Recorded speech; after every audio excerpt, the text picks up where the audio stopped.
So, for the next few minutes, I have the opportunity to interview two former teachers that were here at our school, Mr. and Mrs. Roger and Nancy Peterson.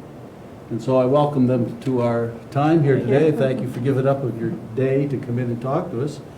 So, to begin with, just give us a little history on how you came to be connected to Pioneer Valley Christian Academy. Okay. I'll probably do most of the talking. Nancy said, you got to do the talking, so but she's going to interject any time. When we first moved to Massachusetts in the late 80s, early 90s, we had heard from one of the members of our church. They were sending their children here.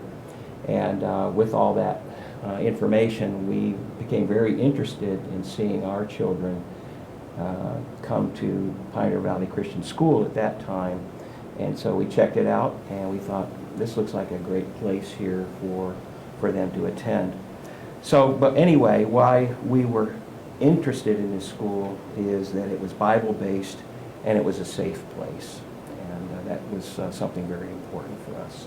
You have 3 children. That's correct, yeah. And how old were they when you started attending here? Do you remember? Yeah, 8th grade, 6th grade, and 3rd grade. 3rd grade, okay.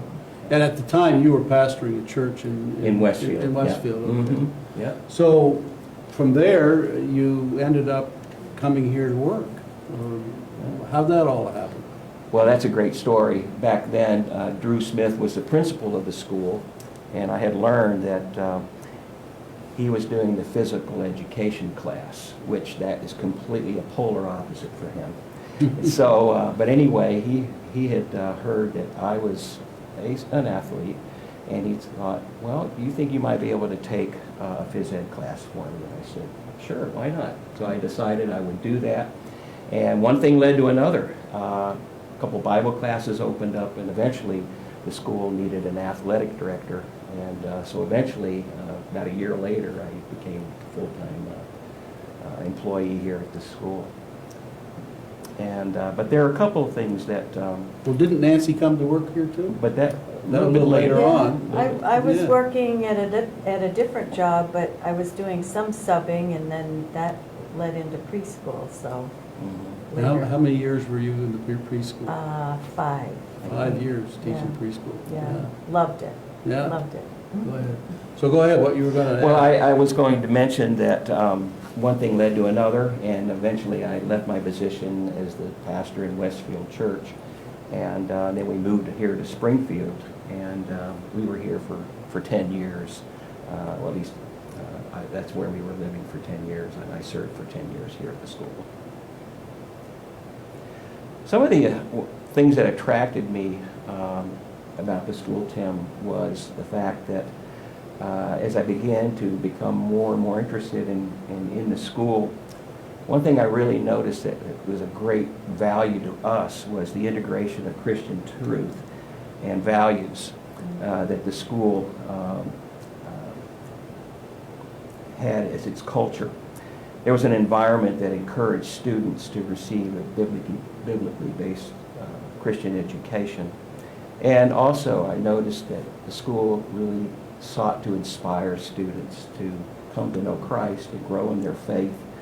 And so that all really attracted me and Nancy about making sure that our kids were here. We wanted them to be in this environment, and we were committed to it, no matter what it took.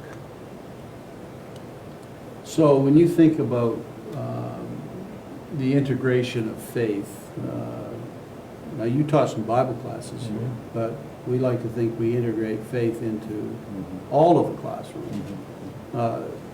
Was that a new concept to you in terms of your own education, or how did you come, why did that strike a chord with you? Well, I went 4 years to Bible college, and so I already had seen that, integrating your biblical truth with your faith. But through my public school years, when I was a young person, that was far from it.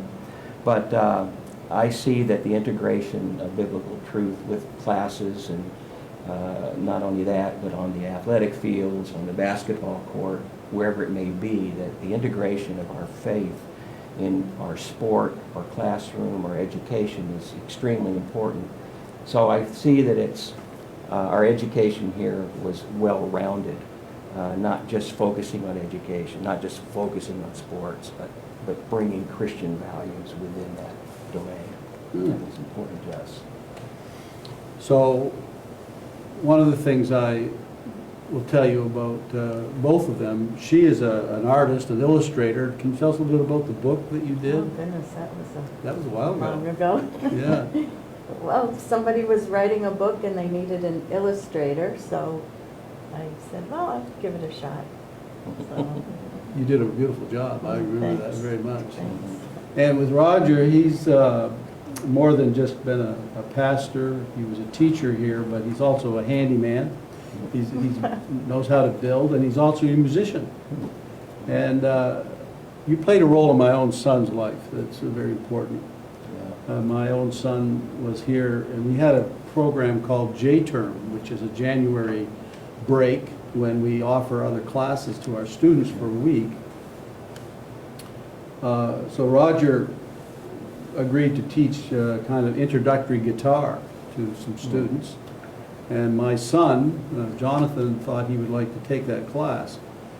And I, as a father, thought, well, okay, I'll let you do it, but I'm not, will you really go anywhere with it? And so at the end of that time, Jonathan and his good friend Nate Sperry both took the class. And the long and short of that story is they both have ended up as worship leaders in Christian bands and churches. And my own son leads worship in a church in the area. And I attribute that to Roger's influence in their lives. So the fruit of his work is still going on, even in the music end of things. So it's pretty important.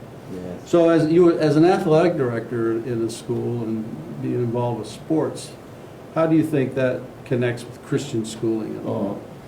Well, when I first came aboard as the athletic director, we were involved in a regional Christian school league, and we had to travel good distances to play these teams. But as Tim and I got together one day, I said, Tim, I think it would be great if we could have more influence in our surrounding region. And playing local schools, of course, we were thinking, oh boy, we're playing, public schools, and how could that work? But we started looking into becoming a member of the Massachusetts Interscholastic Athletic Association, and so we agreed that this would be a real plus for our school, not only to see our students compete with public school kids, but also to represent our school as Christian athletes. So I really feel that it was a good move for us to go that route, and to this day I believe we're still in that conference.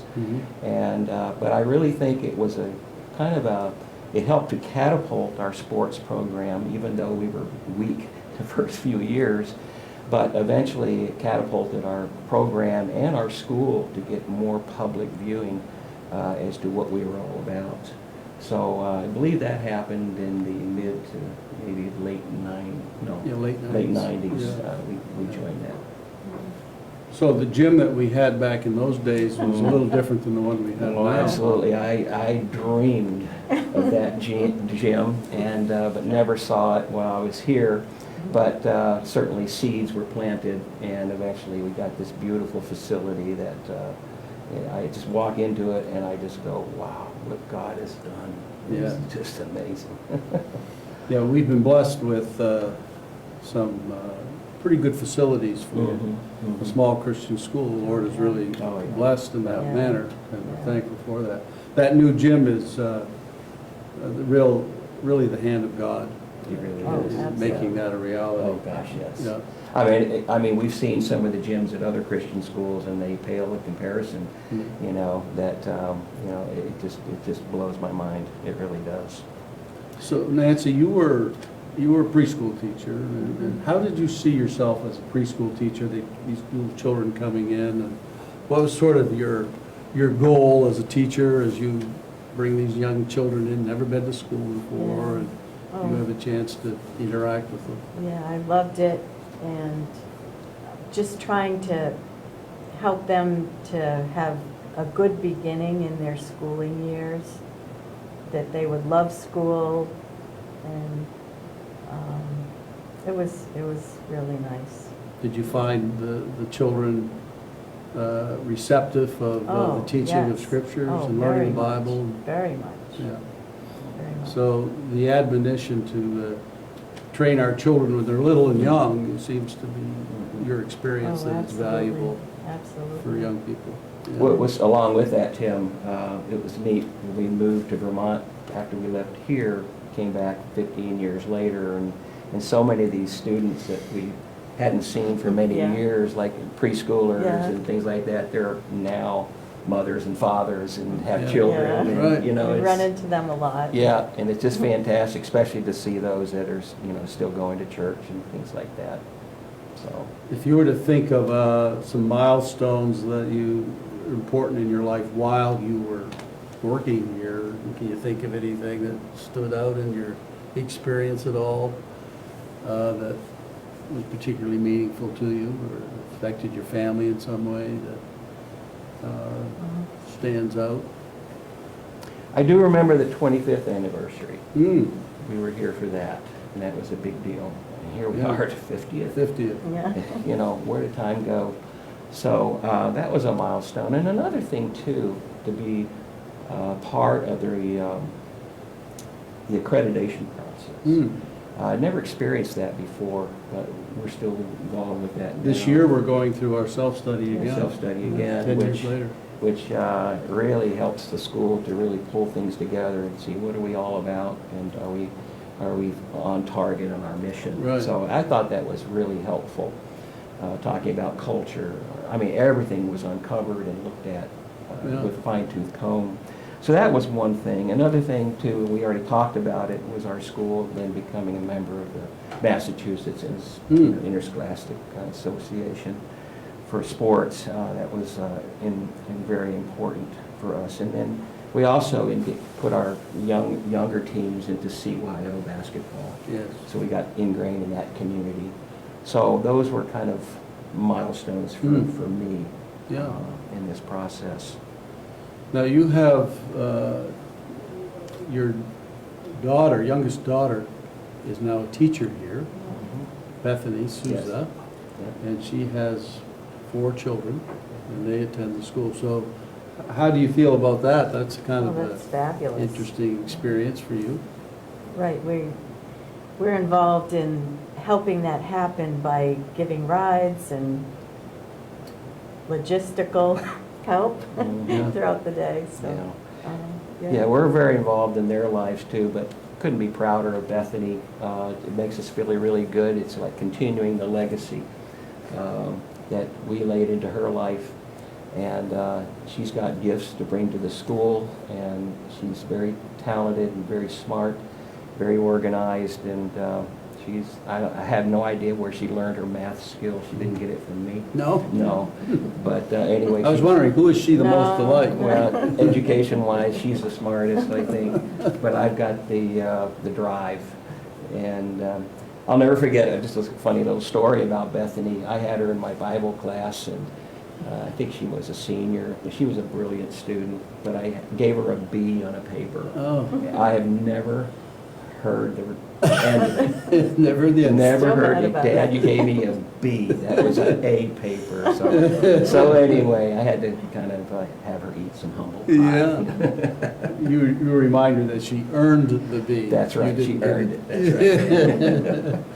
Well, she's been a great asset to our school, and she also has musical skills. Yeah. And she's, Pick that up from me. yeah, she plays the guitar, Yeah, and she's involved in ministry in the church along she with is. us. Yeah, we're all, her husband, she and I are all involved in our worship team Yeah. at New Day Church, and still going strong, and it's a lot of fun. Yeah.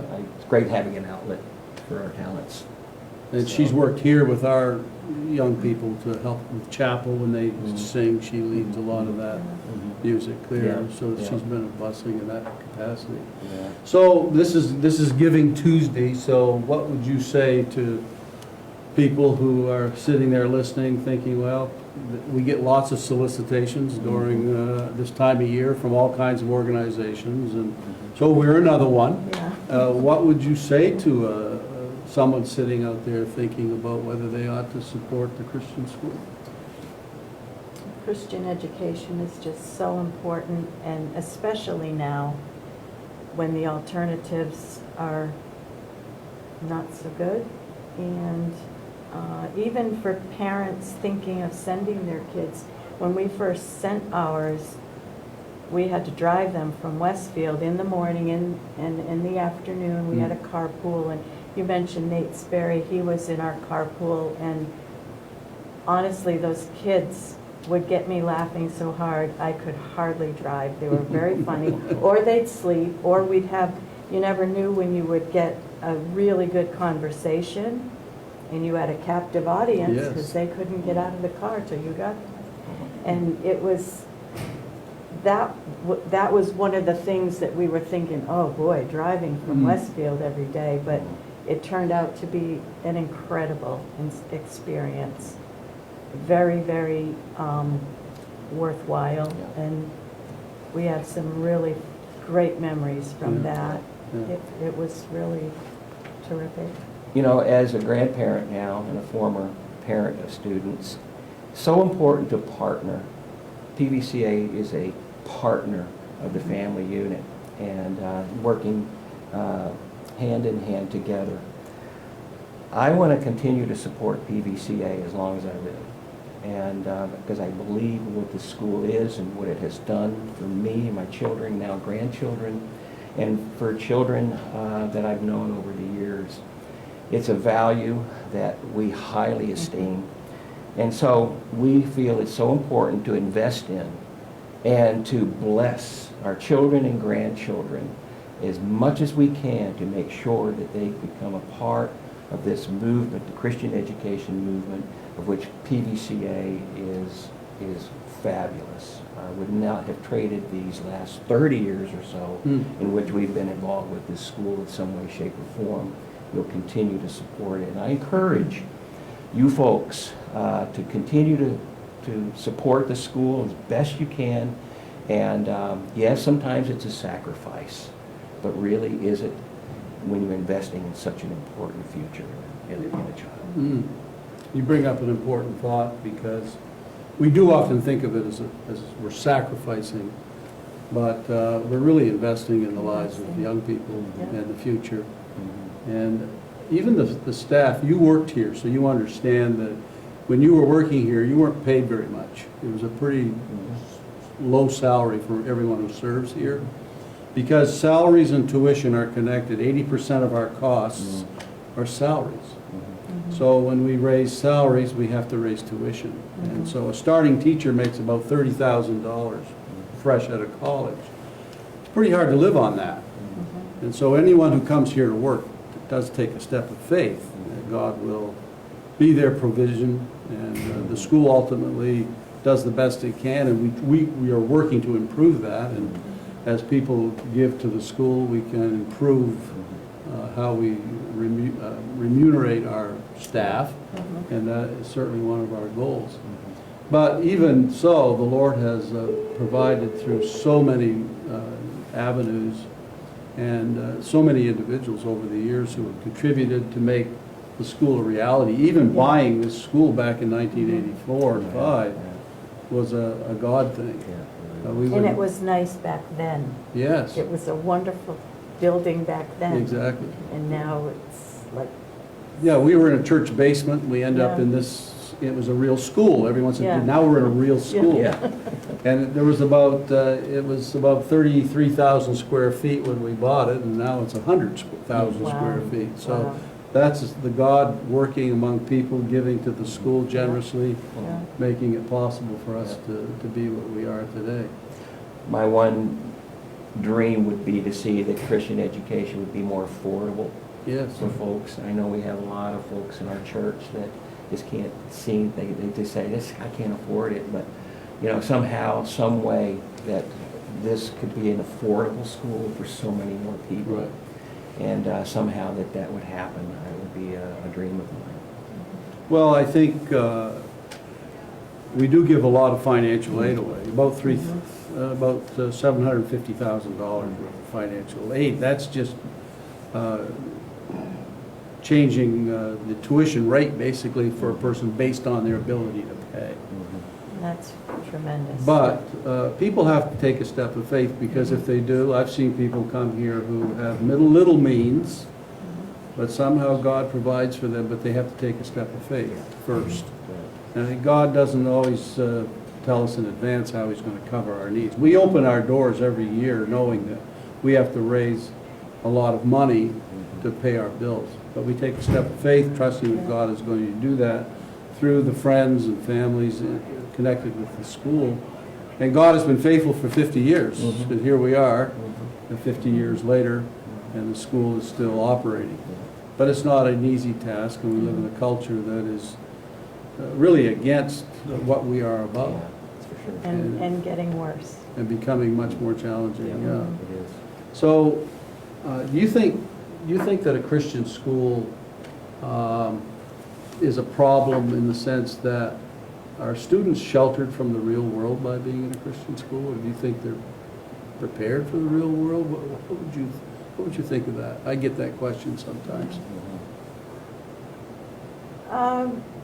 I think there's enough, just because you have people here, there is enough little things that cause conflict, that something that I really appreciate and love is they're taught how to resolve conflict and how to resolve it biblically. And I think that is one of the things that I really appreciated so much, because they're not totally sheltered from life. Life is, that's how life is. But teaching them how to resolve things in a Christian way. Yeah, there's certainly that type of sheltering mentality, and it depends on each family. How much do they shelter their children from the kids out there, the situations out there? But I think we've made some inroads, especially in our sports program and stuff, where there's integration there. But every family has to make that decision. You know, how much you're going to shelter your child. How do we release them so they know how to deal with some of the issues that are out there? But I think homeschoolers probably have more of a sheltering thing than kids that go to a Christian school, because you're interacting. Yeah. So, but that is a good point, though. Yeah. Well, it's been a pleasure to interview you today and get to see you again. And we're glad you're back in the area. Oh, and we're get to so see you. glad we're back. Yeah, it feels like home. Yeah. And thank you for your years' service here, and for your support that you've given to the school. It's been a real blessing. We pray God's blessing on you. Thank you so much. Thank you. Continue. Thank you so much. too. Thank Glad you. to be here.